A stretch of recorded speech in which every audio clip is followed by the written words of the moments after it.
Hey, Mike. Hi, Heather. How are you? Good in yourself? Doing good, thank you. Uh, Now, hmm I'm really curious to know, how did you do on Super Bowl? Okay, let me tell you in just a second. Okay, I wanted to say something, and I need to remind myself exactly how to say it. okay. Uh, okay. Uh, Shang Shemesh. Do you know what that means? No clue. That means happy holidays. Oh, happy holidays. Now, you might ask, what holiday is it? What holiday is it? This is Purim. Do you know what Purim is? It's a cat holiday where cats love to purr. That is a good guess, but it is wrong. Ah, darn. Today is the day where we celebrate Queen Esther and her bravery and devotion in saving the Jewish people in Persia from annihilation. Okay. So it's a Jewish holiday? Yes. Very cool. Yes. Now, I think that Christians should celebrate it too, because Queen Esther falls in Old Testament times, which they respect. Um, but the Jewish people make a big deal about it. And for them, it's a really fun holiday. It's kind of like Halloween, where they might dress up and there's a lot of drinking going on and giving gifts and stuff like that. So religious holidays are not all depressing and woe is me and about depressing things. No, this is definitely a fun one. Well, I'm surprised that we don't get Rabbi Michael then. You know, I was thinking about inviting him, but he had other obligations today. But maybe in the future we will see Rabbi Michael. Okay. Okay, so I will be giving trivia on Purim, but first let me address your question.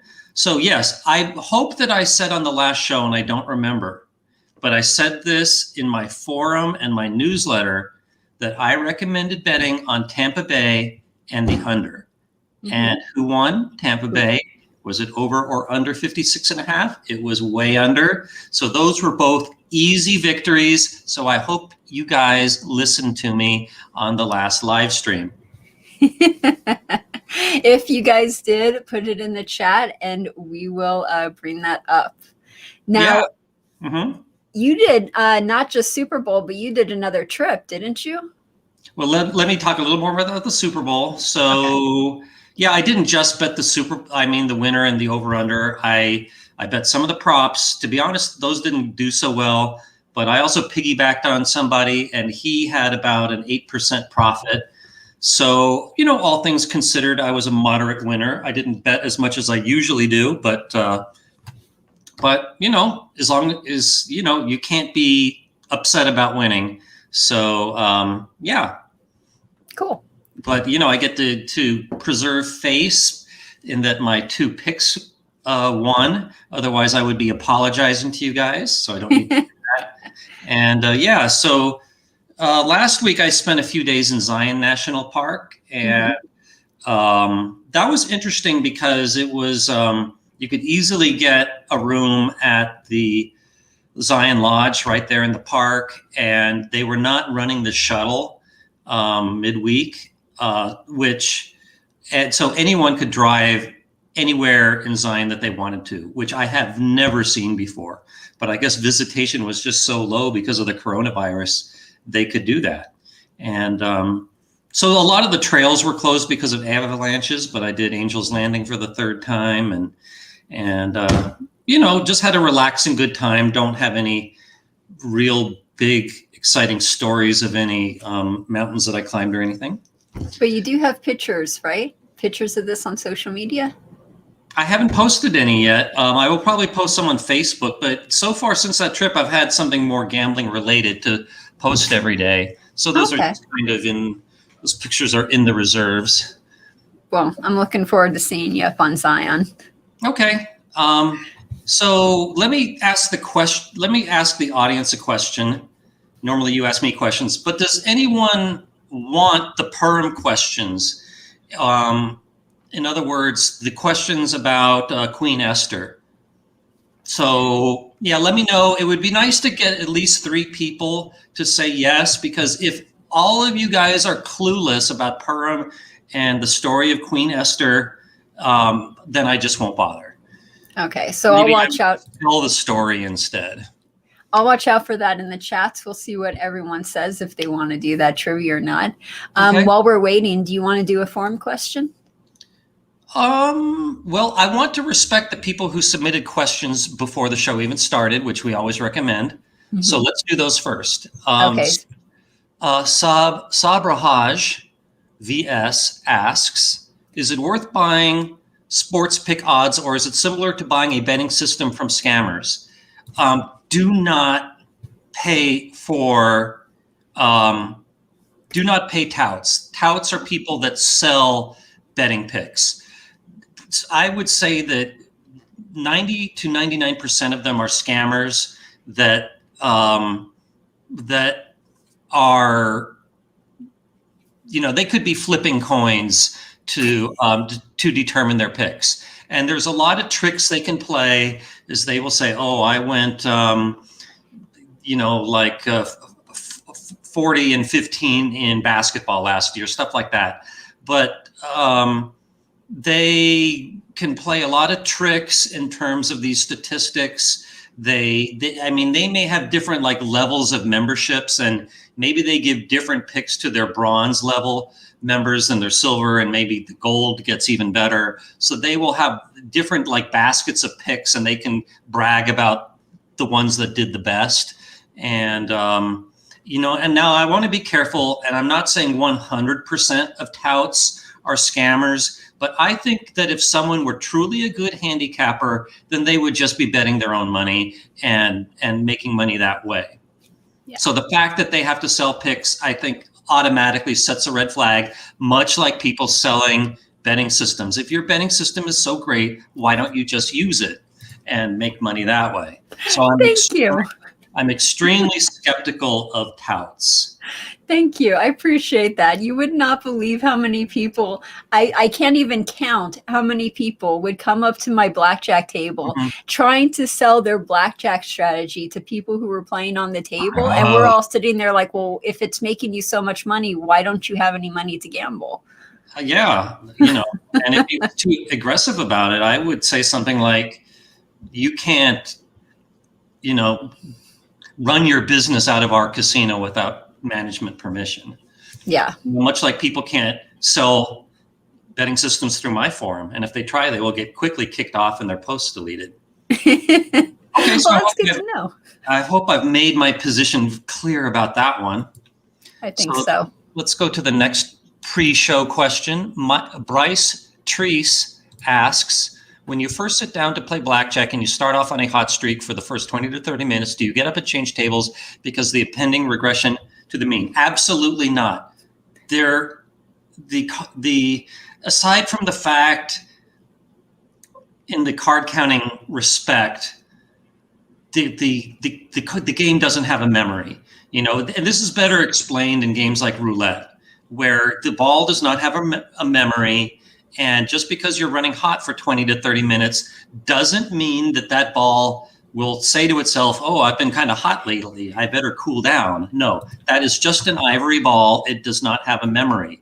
And I could talk a long time about this, but yes, there is regression to the mean, but that happens even within the memoryless property of games like craps and roulette. And this is hard to explain, but the more you play, the further away from expectations you will get. But you divide that by all this play that you do, and the percentage will get closer to the mean, but you will still be your actual win-loss results will get further away from it over time. So there is no regression. So there, again, thinking about regression to the mean is not going to help you in gambling, and many people incorrectly think that it's like a magnet that's going to bring you back to the mean. It's not going to. And so I hope I've made my position perfectly clear on that one. So personally, if I'm playing blackjack for 20 to 30 minutes, you know, if I want to, I'm not going to leave or keep playing because I've been doing hot. It's going to depend on the reason that I'm playing. And if the reason is I'm trying to build up comps, then I'm going to keep playing. If I'm bored and waiting for someone, then I'm going to keep playing. If I'm just killing time and now, you know, I have to see a show or meet somebody, then I'm going to quit. But the calculus in my decision to play or quit is not going to have anything to do with how well I'm doing. Yep.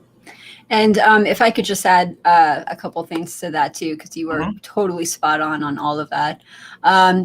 When you were bringing up that your decision doesn't affect the past decisions or vice versa, a good way of proving that is sit down with a coin, like a quarter, and flip the quarter or the penny or whatever over and over again. If you get a streak of heads, it doesn't matter if you get 10 heads in a row. None of your actions and none of the results of that coin flip are going to matter when you flip that coin for another time. Right. And another thing you can do is if you believe in that things have to balance out, then flip that coin and wait till you get the same result 3 times in a row or 5, whatever you want, and then bet on the opposite. And whenever you like officially make a bet, track those, and you will see those work out 50-50. Yeah. And then you were talking about roulette. That's one of the reasons why they put the sign on roulette, where it shows you all of the past numbers. The casinos started making way more money. Their profits increased when they put that sign in there for roulette. And also they do it for baccarat because of people and how they try to see patterns and everything. Yep, you're absolutely right. If this helped, they wouldn't be doing it. Exactly. And one thing us Steelers would say is always go with the streak, never go against the streak. That's something we would always say amongst us Steelers. Always go with the streak. I don't agree with that either. That's just the same mistake the opposite way. Yeah, you're absolutely right. But that's what we would say. Yeah. Your decision how much to bet or to bet at all should not be based on past results. Right. It should just be in games of strategy. It's all about just playing your cards right. Yep. Okay. Cool. I can't think of anything else to say on that one. Okay. Okay. How many people did we get that wanted to hear Purim trivia? So we had a lot of people answer that question. Some were yes, some were no. It really just depended. So we have one person who says that he's okay with it. We had another person, a math test that says bring it on. Ron says that he already read your email with all of the trivia questions, and Kat says that she's clueless. So we have a sprinkling. Okay, well, I'm going to give it a try. I'm going to ask some easy ones, and we'll see how you guys do. And if you guys don't do very well, then I'll just drop it. And and to the one who read my newsletter, thank you for reading it, but I'm going to ask you to abstain. And I also ask the audience to not search, to which I consider cheating. Okay, so here we go. Question. Okay, here's one of my favorites. Besides the book of Esther, what other book in the Bible does not mention God? Okay. And while we wait on that, there's always a little delay. Heather, can you give me a gambling question from the peanut gallery? A gambling question or a question? Because I have a normal, not gambling question for you, but we could skip that. Okay, no, ask me anything. Okay. Have you ever met Slotlady? No, I'm a fan of Sarah the Slotlady.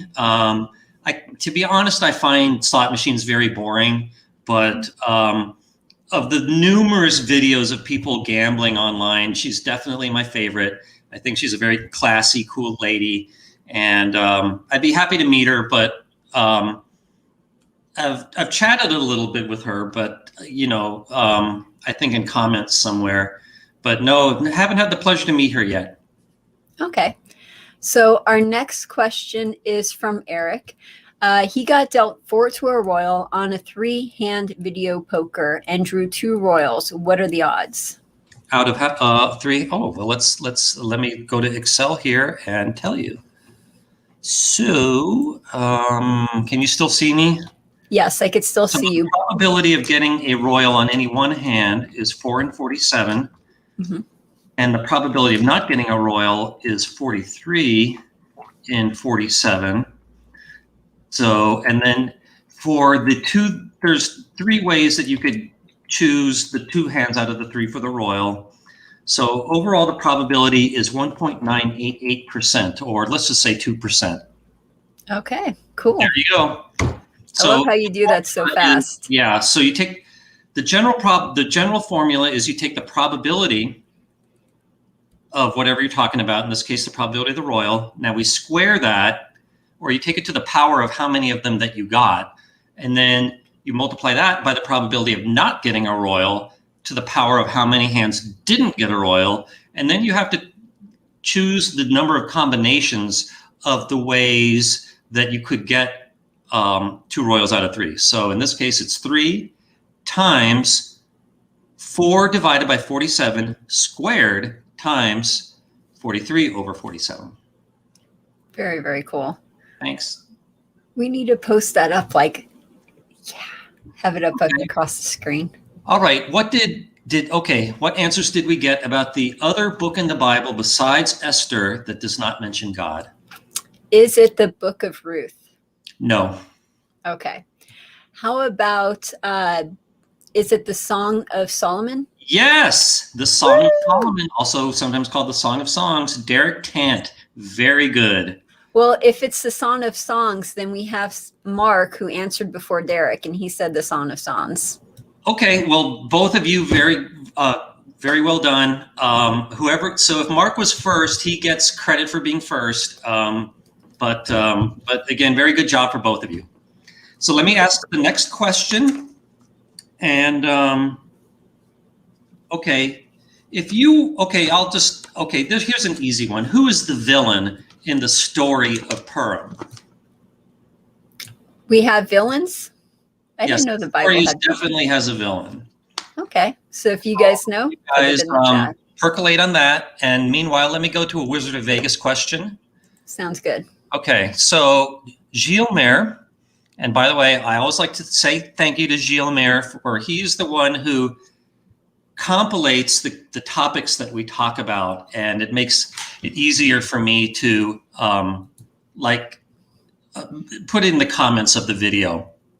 Okay, so thanks Gilles Maire again. So his question is, any thoughts on Ken Jennings' run as Jeopardy host? Would you handicap, or he said, how would you handicap his chances of becoming Trebek's permanent replacement?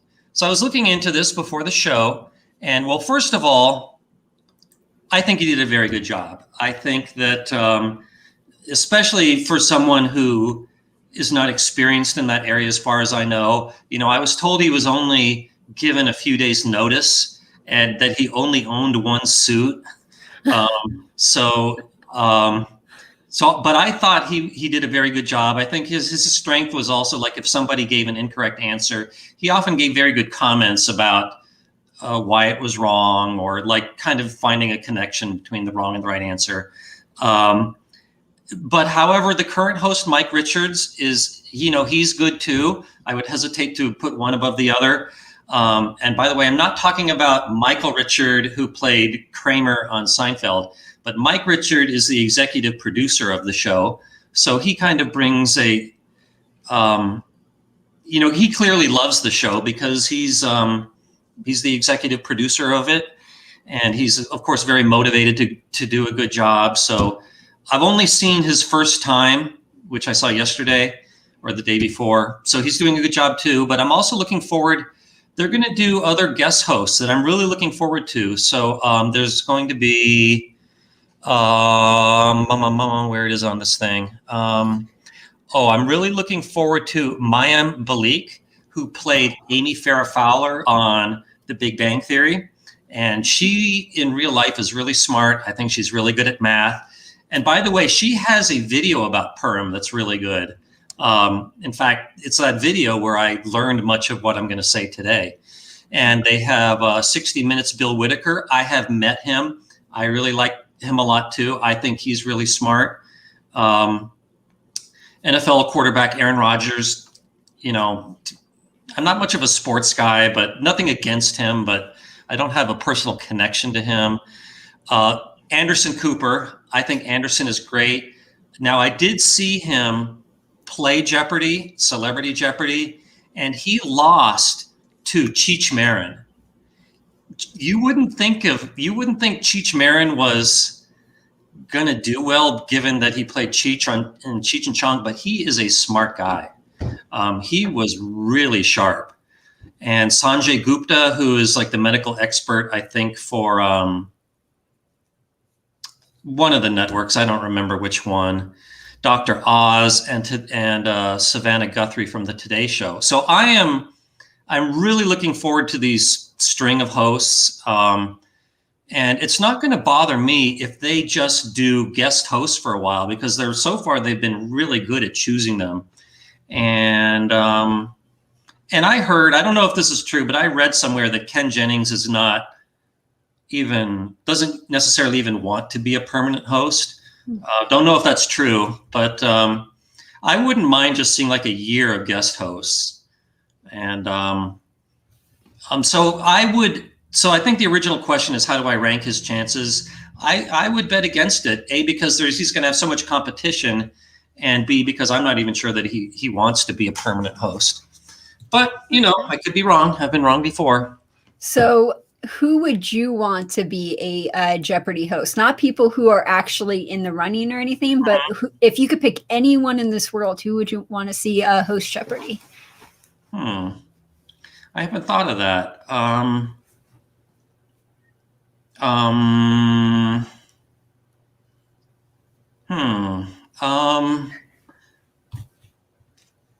Yeah, to be honest, nobody comes to mind off the top of my head. I vote for Mike Shackelford. Thanks, but I'm not worthy to. I mean, it would be a great, huge honor to, and it would also be a huge honor to play. But, you know, thank you for the compliment. You're welcome. All right. Do we have any answers to who is the villain in the Purim story? Okay, so we have, was it Sylvester Sneakley? I like that. That's cute. Humorous answer, but no. I love that. How about Keno? Nope. Haman? Yes, right? Good job, Mo the cat. Haman. Or excuse me, Haman. Haman. Okay. Yes, Haman is the villain, and well, I'm not going to go through the whole story of Purim right now, but speaking of Haman, let's say that you were going to a puppet show or a play of Purim. What might you do when anyone says the name Haman? What might the audience do? So that's your question, audience. And while they are percolating on that, ask me a question from the peanut gallery, please. Okay, so this next one comes from Kat. When you are at a card game and the dealer starts to shuffle and they cut the cards and rotate half of them 180 degrees, what is this and why do they do it? Oh, yeah, that's to prevent edge sorting. And, oh, well, this is quite a coincidence. I have a playing card right here. And you can see how the pattern on the back goes right to the edge. Mm-hmm. And I think with this camera, it's not going to do it justice. Let's bring you a little closer so that way everyone can see. Okay. And this is not the best example. Okay, well, let me show you on the top of the card. You can see that those circles are cut about halfway. So you see just about 50% of a circle. And now let me rotate it 180 degrees. And now you can see it's only the bottom of the circles on top. Maybe the bottom 1/3. And so if they didn't do that, it's called the turn, and they kept playing through the same cards over and over, and the player gets to touch the cards, then what he can do is he might say, well, if this is a high card, I'm going to put it with the big circles on top. And if it's a low card, I'm going to put it with the small circles on top. And then let's say you're playing blackjack or baccarat and there's a down card that you're betting on. You will be, as long as you've touched that card before and you can rotate it as you wish, then you will know if this is a high card or a low card. And if you can do this in blackjack or baccarat, this will give you a huge advantage. And this is exactly how Phil Ivey beat the casinos in London and Atlantic City for millions of dollars. Is they let him do this in baccarat, which is unheard of. But he brought millions of dollars to the table, and he said, I have these conditions. I want to be able to tell the dealer to rotate the cards, and I want to play using the same shoe over and over again. And I want the cards shuffled in such and such a way. And they humored him, and they allowed it. And I think that whoever allowed this should be fired, because Phil Ivey is not the first person to think of edge sorting. First of all, they should think that Phil Ivey is the best poker player in the world, arguably. And if he's playing baccarat, he probably perceives that he has an advantage somehow. And they should be thinking, what is this guy up to? What is his trick? And they didn't. They let him play. And so that's why they do it. A way to foil that is you take half the cards and you rotate them 180 degrees. That way, any edge sorting that the player did will get completely randomized in the shuffle. Yep. And dealers call that boxing the deck. So when they do that, it's boxing the deck. Good to know. I did not know that. Cool. Next question, or do you want to see if they have the answers? Well, let's see if anyone submitted an answer to the question about what might the audience do when anyone says Haman. Hiss. That's good. What else do they do? Rotate a Gregor and make noise. Yes, mow the cat. That is a great answer. And I wanted to have a Gregor for this show, but I couldn't find one. So I'm going to have to use this. This is my ratchet wrench, and you spin it around like this. And you can see how it's making a clicking sound. That's what a Gregor does, but a Gregor is more like a child's toy. And it's more colorful. But it operates on the same principle of a ratchet that makes clicking sounds. Sweet. So that is a Gregor. Congrats. Very good. And they also might boo, hiss. But you're supposed to make noise, because the name of the word Haman is supposed to be, I don't even want to hear that name. That guy is the villain, and I can't stand him, and I'm going to make noise to drown out anyone saying Haman. Isn't that the same as going la la la la la? I guess you could do that too. That's what my younger daughter used to do. Like if you said something she didn't want to hear, she would go la la la la la la la la la. All right. Good job. Let me throw out another question. What are the 4 obligations of Purim? So there's 4 things that you're supposed to do. So if you Audience, guys know, you percolate on that one. put that in the chat. Yep. And while we're waiting, do you want to do a question from the peanut gallery or from the forum? Let's go back to the forum. Okay. Okay.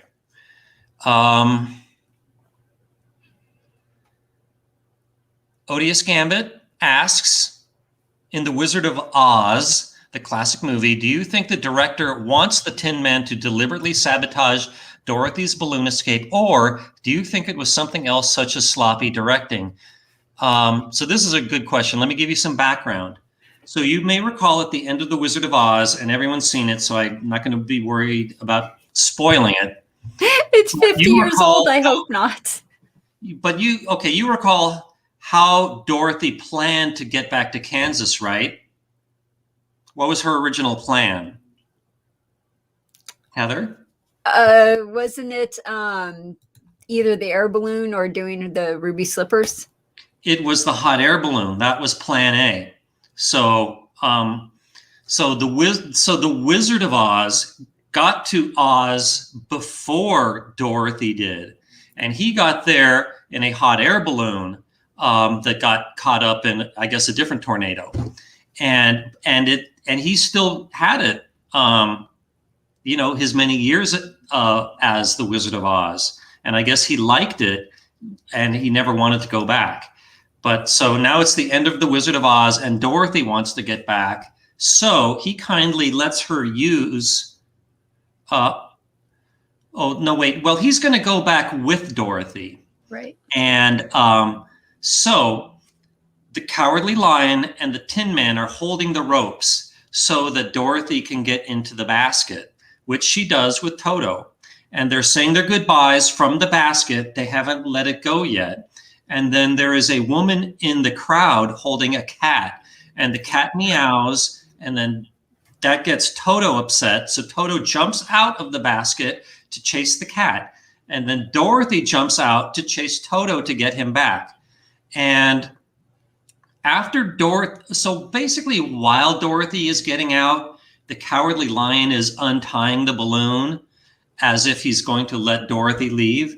But the Tin Man is still holding on to it. So Dorothy is well out of the basket, and he unties the other rope, and the wizard leaves by himself. So the question that is asked is, did the Tin Man, did I say the Scarecrow? I meant the Tin Man. I think you said the Tin Man. I think you're good. Okay. I'm getting worse about saying the wrong things, but yeah, so the Tin Man lets go of the rope clearly when Dorothy is not ready to leave yet. And it's very possible that you could explain this as that he was sabotaging Dorothy's escape, because clearly he liked Dorothy, and they had a very tearful farewell. So I could picture him. I mean, there's no argument that he probably didn't want her to leave, but did he sabotage the trip? I could see him having that motive, but I personally think it was just an error in the directing of the movie. I mean, you have this scene with like at least 100 extras involving a hot air balloon and all the major characters, and it was probably a very difficult scene to shoot. And they probably didn't want to do it over again. Maybe they didn't even notice the mistake at the time of the movie. But I think that it was just a mistake in the shooting of the shot. That is my answer, and I'm sticking to it. I'm going for sabotage. He totally sabotaged. Sabotage. That was cool. That was really fun to listen to. That was a good question. That was cool. All right. Does anyone know the 4 obligations of Purim? Okay, so let's go down here, see if you guys have any answers to that question. Dawn says 1, giving gifts, 2, reading the Megillah. The Megillah. Oh, cool. 3, eat a special meal. 4, give support to someone in need. You are absolutely right. Very well done, Donald Fuller. Nice. I can't think of a single thing to correct. Yeah, that's absolutely right. I hope you didn't cheat. Congratulations, Don, on getting that. Okay, so speaking of eating a special meal, what might people eat in particular on Purim? That is the next question to the peanut gallery. Okay, so and while you guys are percolating on that, let's have another question from the peanut gallery. Sounds good. So this one is from Mark. What is your opinion on changing the gambling age requirement in Vegas to 18? This could allow a wider range of customers to gamble, and Vegas can make more money.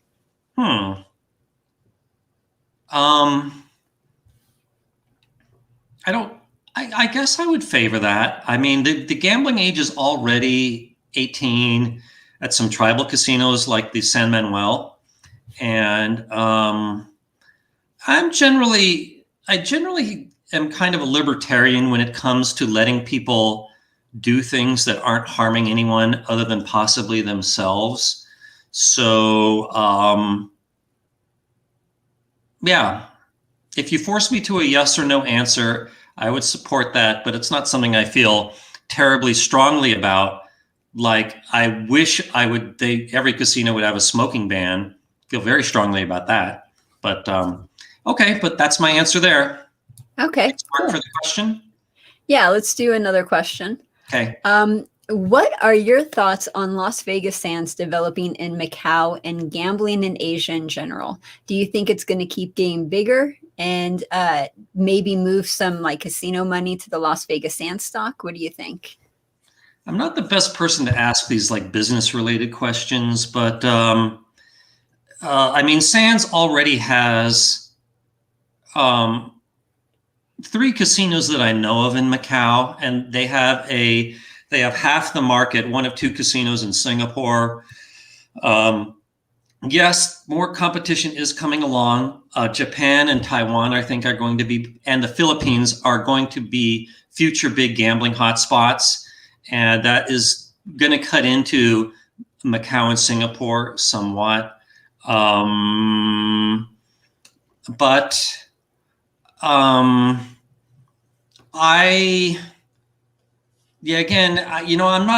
don't claim to be a great stock picker, but I would not buy Sands stock for that reason. But I'm not saying don't buy it either. I really just don't know. Okay. But yeah, that's about the best I can do there. Okay. Do you want to see if anyone came up with the answer to your trivia question? Yes. Cool. So we have a couple of answers, and Mo the Cat was first. Is it Haman, Tashin, and Latkes? Latkes. Yes. You guys are killing me with these pronunciations. Haman, Tashin. In fact, I have some right here. Oh, yay. Congrats. Haman, Tashin. Woo. Mo the Cat got it. I wish I could share this with the audience right now, but these are, you get some dough, and then you put some filling in it. In this case, it's apricot. I've heard plum is a common one. And then you like fold the 3 of the edges up to make a triangle. Oh, cool. And it's triangular. Well, I'll ask that to the audience. Why are these triangular in shape? But and then you give these to each other. And like I said, I wish, Heather, I could give you some and the audience some. But you're just going to have to watch me eat one.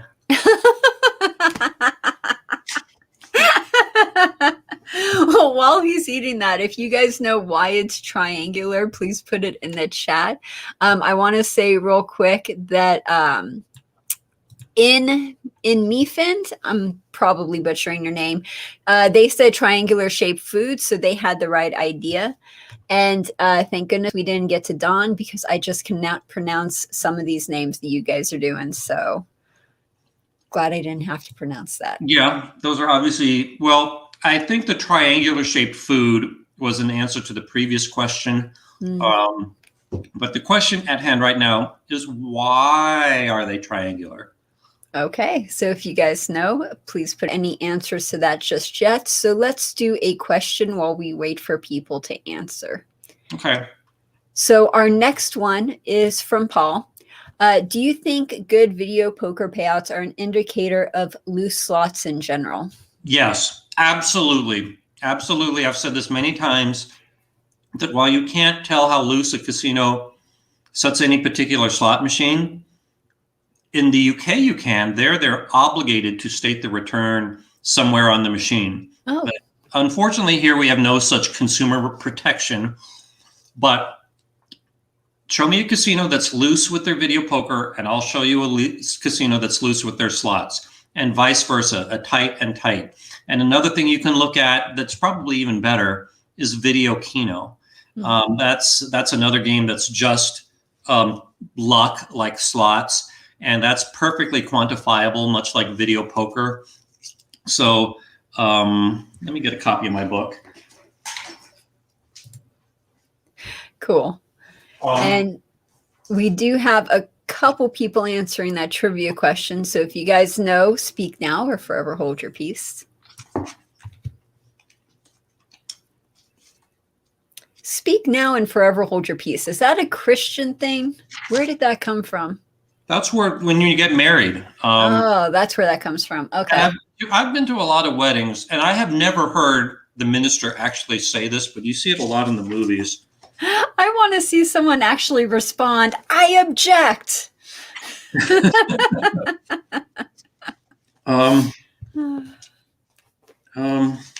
What page is this on? Bopper on Blackjack Raps. High Court Plus. So while we're waiting for that. Mm-hmm. Oh, here we go. Video Keno. Okay.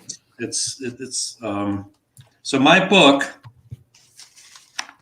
like you can tell how loose a machine is. Like this is just for regular spot Keno. So let's say the pick 6. You can look up the pay table here, and this will tell you the return right here. So you don't need to do any math. It's all right here in my book. And not only can you do that to determine how loose they are with their Keno, but you can also go through all the pay tables from pick 1 all the way to pick 10 and find out which number of picks has the best odds or the highest return. Sweet. In fact, I was going to make a whole book about that, but it would have been kind of a small book. So I threw it into this book. And I also do the same thing for Caveman Keno. Cool. And here's more Caveman Keno, 10X, and Caveman Keno Plus, Cleopatra Keno, Extra Draw Keno, Power Keno. Can you show people the front of the book so they could see the name of it? Now, if you guys are interested, you could go to Amazon.com and buy that book from there. So go buy it. Check it out. It's a good book. Thank you, Heather. You're welcome. Okay. What was the last question I asked? Yes. Why is Hamantaschen triangular? So we got one answer from Don, 2 answers, but Don said that it signifies the human's hat. Haman. Oh, I'm That's sorry, why Haman. I'm doing my Grogger, because the name Haman is painful to my ears. But you're right. I butcher all words. Haman's hat. He always wore a triangular hat. Very cool. Very good. Absolutely correct, Mr. Donald. Now here's another question. What does Hamantaschen mean in English? And no, it doesn't mean Haman's hat. It means something else. So if you guys know, put that in the chat and we will look at that in just 1 second. Okay, I think I have one more Wizard of Vegas question. Okay, let's do that. Okay, this is to both of us. Oh, okay. The question to me is, which Clue character do I, well, there's actually 2. The question to me is, in Clue, would I like to be? Colonel Mustard, Professor Plum, or Mr. Green? And Heather, the question to you is Miss Scarlet, Mrs. Peacock, or Mrs. White? So I'll go first. If you limit me to just the male characters, it's got to be Professor Plum, because the Professor Plum is a professor, and I used to be a professor at UNLV. Professors are smart people. They try to teach people, all things I very much respect. But when I actually play, I like to be Miss Scarlet, because yes. I guess I'm maybe curious what it feels like to be a member of the opposite gender, and that's as close as I'm going to get with that. That is so awesome, because when I play Professor Plum always. So that is so perfect. Now, for my answer, yeah, I would pick Scarlet. So I love how it's like we reversed and everything. Like when I play, I would play Professor Plum, but since I have to choose, it's Scarlet, and then it's totally the opposite for you. I love that. Yeah, and by the way, when I play poker online, if you have an avatar, I always pick a female one. Oh, why? Just to like step into somebody else's shoes, I guess. Some poker books recommend that men do that because they think that men will not play as well against women. Like either they will be very passive or very aggressive. I don't know if this is true, but that's what some people recommend. And I think, it can't hurt. Well, Well, completely off the topic of poker, I would play MMORPGs, which is multi-massive player online role-playing games, video games. Mhm. And all of the guys would always pick female characters, and then they would wear like no armor or no clothes, and then they would just play in like a naked woman's, body for like the whole game. And that was like a thing that a lot of people did. Like, they would be level 75 and they have no armor on, just be like, okay, I'm going to run around. I could see Okay, that. that was my rant. I had to do a rant. That was my rant. Okay. Okay. I can't think of a good comment, but I could see that happening. Okay. So next All right. question Yes. So what was the last question that I asked? for the trivia. Oh, yes. What does Hamantaschen mean? So is it poppy seeds?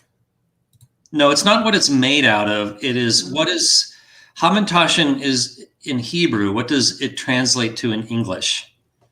We don't have any answers to that. Maybe I didn't state the question well, so let's keep it out there. What does Hamantaschen mean in English? Yeah. The hint, the Haman refers to Haman. Boo. What does the Taschen mean? Okay. And I think Gilmer, who asked that question, asks another one.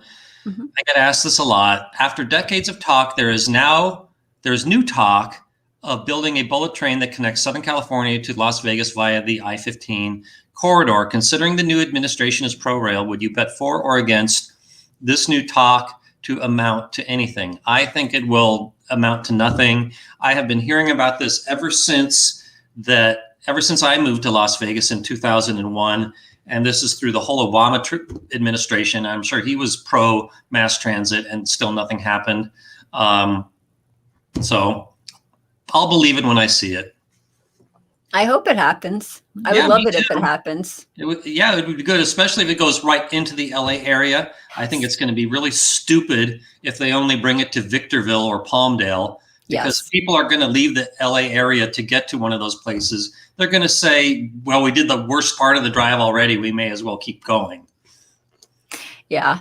And I agree. It's supposed to be like an hour or something. It's normally a 4-hour drive, but by train, it's supposed to be an hour or something. And it's supposed to go from Las Vegas, like the center of Las Vegas, to hopefully the center of LA. I would love that. I would love that so much. That would be so Me too. awesome. One thing I love about Europe is it's so easy and fast and cheap to get from point A to point B. Especially if point A and B are big cities. Like I did a fairly fast train from Zurich to Paris, and it took only like 3 hours, and it was very enjoyable too. So I wish we had more of that here. Me too. Okay. Me too. Do we have anyone who knows what Hamantaschen means? Is it a pocket? Yes. Woo. It means Haman's pocket. Very good. Saw Leoa. Very cool. Okay, the next Purim question is, well, I have a bunch to choose from here. I will ask this one. Here's a two-parter. Who was the king's first wife, or should I say, who was the first queen that came before Esther, and why did the king get rid of her? Okay, so if there you go, audience. And while you guys are percolating on that, Heather, please ask me another question from the peanut gallery. Okay, so this one is from Mo, and it's sort of a 3-part question, 3 questions in one. I understand that when I hit the slot button, it's all random number generator. But is it true that the higher denomination machines have better odds? And within any machine, if I bet higher amounts, does this help my odds? Yeah, that is generally true in slot machines. The more you bet, the better your odds. And it's still the same random number generator, but basically they are just going to map more wins to certain random numbers than in a stingy slot machine.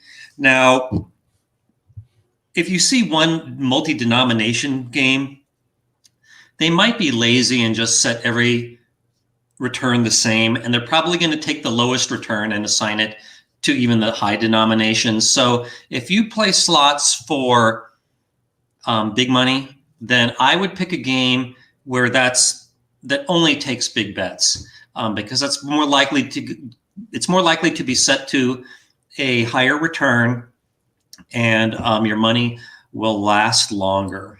But again, this is just a rule of thumb. It's not always true. Okay. So there you go. That's my answer to that. Very cool. And are we doing an answer to the trivia question? Yes. Did anyone answer it? I am totally going to butcher this. Is it Vashti? Yes, it is. It is Queen Vashti. Good job, Mr. Donald again. And does anyone know why King Xerxes got rid of her? She was chewing too loudly. Nope. Oh, okay. Yeah, not a bad answer though. Do you want to do another question? I'll give the audience another minute on that. And meanwhile, Heather, ask me another question, please. Sounds good. So this is from Brian. I've played roughly 2.8 million hands of full pay deuces wild, and I'm 56 deuces below expectation. I know how and play with a 0.76 edge. How unlucky am I? All right. Let's go to Excel again. Woo. So he said 2.8 million hands. Mm-hmm. And the probability of getting a royal is roughly 1 in 40,000. I'm not going to look it up exactly. So in that many hands, he should have seen 70 royals, and he's seen, I'm looking 56. At 56. Okay, so the variance on that is you take the number times the probability times the probability of not getting a royal, and so the variance is just about 70 coincidentally, and or maybe it's not coincidental. Yeah, that's not coincidental. But I'm not going to explain why, because I know we're running short on time. But so you take the square root of that. So that's the square root is 8.366. So he said 56. So that means that he is 14 royals short of expectations. So dividing 14 by, or should I say 8.366 by 14, and that means that he is, oh no, I divided that the wrong way. So he is 8.366 divided by 14. That means that he is 0.5976 standard deviations south of expectations. And what is the probability of that, you might ask? That is norm distribution. I've entered too many arguments for this function. The answer is... Oh. No? No, I think I need to do norm as inverse. Ooh. Norm dot s dot inverse. So that means that the chances of luck this bad or worse are 24.7%. So yeah, in other words, you've had just, so if everyone did this, 24.7% of people would do worse than you. So that's just moderately bad luck. It's nothing to cry about. Okay, moderately bad. Moderately bad. Nothing to think that the machines are cheating or anything like that. Okay. Okay. Does anyone know why?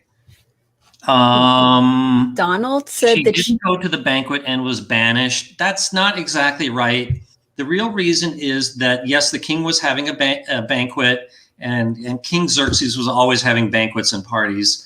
And he had one, and he asked Queen Vashti to dance wearing her crown. And it's presumed that he meant only her crown. And Queen Vashti said no. And you do not say no to the king without repercussions. And so he asked his advisors, what should I do with this disrespectful woman? And they said, get rid of her. Nobody says no to the king. And so he did. And then a few years later, he put the word out the word was put out that he was in the market for a new queen, and lots of young maidens applied for it, and Queen Esther got picked, and yada, yada, yada. Wow. Wow. Okay, I see we have 6 minutes left, and I do have to leave on time today. Okay. Okay. Okay, somebody already mentioned this, but somebody mentioned the Megillah. Mm-hmm. That is the term for the scroll that contains the story of Esther. So, Judaism is not so much about like having a single Bible like Christians do. It's more about this story and that story, and the original documents are on scrolls. So Megillah refers to the scroll that has the story of Esther, and I believe that's where we get the expression of the whole Megillah, like everything. Like I ate the whole Megillah, like something like that. Like if I ate a whole pizza to myself that I was supposed to share. Okay, cool. So there you go. I think that will be the last question on Purim. But if you guys enjoyed that, I post 20 questions about Purim in my newsletter. So if that already got released, but you can always read the old ones at my website. Like click in the place where it says sign up for the newsletter. Just click the word newsletter and you will be able to read all my old newsletters if you wish. Sweet. Okay, so ask me maybe 2 or 3 more questions, Heather, please. Okay, now we're going out of order. So if I missed your question, I do apologize, but I saw this and I just laughed when I saw it. Going off topic, now that you've grown your hair out, would you consider growing a quarantine mullet? Good question. And by the way, you guys didn't notice that I shaved off my mustache since the last. Nobody said anything in the chat that I saw. Yeah, So when coronavirus broke out, I initially said that I wasn't going to shave or cut my hair until things were back to normal, but my beard was getting kind of long and ugly. So at least I started shaving that, and then I cut off the whole thing. So I was just with a mustache for about a month, and then around Super Bowl, I got rid of that too because I just thought I was getting too many people telling me that I look like the Unabomber or a bum, and that I look too old. And but going forward, I'm still going to keep that commitment about my hair. And who knows, things should be back to normal sometime in the summer, but I may keep it going as long as I've gone this far. I have yet to decide. I want to see a mohawk. Oh, but he asked about a mullet. I know. This is not the first time I've had my hair long. When I was in my early 20s, I had a mullet. Yeah. And I'm not going to do that again. I think it looks stupid. By the way, the latest comparison that I got to was to Tiny Tim. Mm-hmm. And for the younger members of the people watching, Tiny Tim was probably reached his peak of fame in the 70s playing the ukulele, and he had a very high voice. And to be honest, he was not the most handsome man in the world, but he had long curly hair and that looked like he put a lot of grease in it. So if my hair were wet, I would look more like him. Was he on Johnny Carson? Yes, he got married on The Tonight Show. We have a comment from David. This was one of the very first comments. And he said there's somebody that would come on The Tonight Show, Johnny Carson, and he would play the ukulele and had looks just like you. Do you know who I'm talking about? Oh, yeah, there you go. I never saw that. So it's just a coincidence that I am addressing that. So yeah, as I just said, that was Tiny Tim. That's cool. And he married this young girl, when he was probably like 60 and this girl was probably in her early 20s. To be honest, I kind of felt sorry for her. But yeah, they got married right there on The Tonight Show. It was kind of at the time. I vaguely recall that when it actually happened. Have you ever played the ukulele? No. We once got one for my son for a birthday present, but he never got very far with it. So, you know, I just might learn how to play a song on the ukulele because I can already play the guitar, so I kind of understand stringed instruments, and maybe I'll just learn to play one or two things and do a Tiny Tim impression. I'd like that. That would be really awesome. Okay, so, well, I see it's 4 o'clock. Is there any question you really think deserves to be asked, Heather? One last question. We'll do one last question. On the poker table, what do you think about casinos offering 500 to 1 payouts for a royal flush, yet having a condition that they have to have a maximum payout of, say, 50,000? So when they have the maximum aggregate payout, what do you think about that? I don't like these aggregate payouts. It really bothers me that when you see a casino that has lots of money, like say a Caesars or an MGM property, put out a low maximum aggregate payout of only $50,000. I mean, they take baccarat bets at least of $100,000 as a corporation. So they are not going to die if someone wins $50,000, or they could even bump it up to $500,000. I think that it's stingy to put that limit there. And players, you be very careful that if that's, let's say that it's just like your example. If we divide 50,000 by 500, you should not bet more than $100, because a $100 bet is going to win 50,000. So you will be getting shortchanged if you bet more than $100. So don't.